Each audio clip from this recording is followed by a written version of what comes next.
была счастлива. Я правда была счастлива. У меня было все для счастья. Мама, папа, младшая сестра и я. Помню этот день. У папы было сокращение на работе, и его уволили. Этот яркий солнечный день. Утром мы с подругами играли. Очень весело.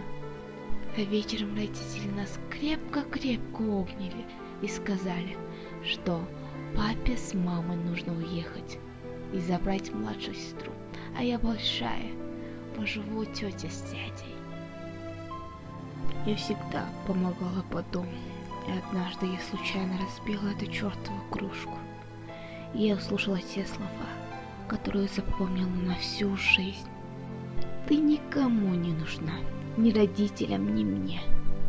Лучше бы ты умерла. Все, что ты делаешь, это спишь и ешь. Если бы ты умерла, были бы все счастливы.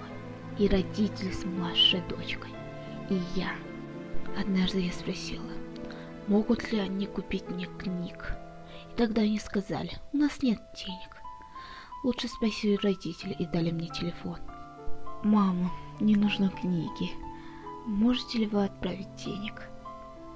Родители деньги отправили. И через неделю у детей тети появились телефоны.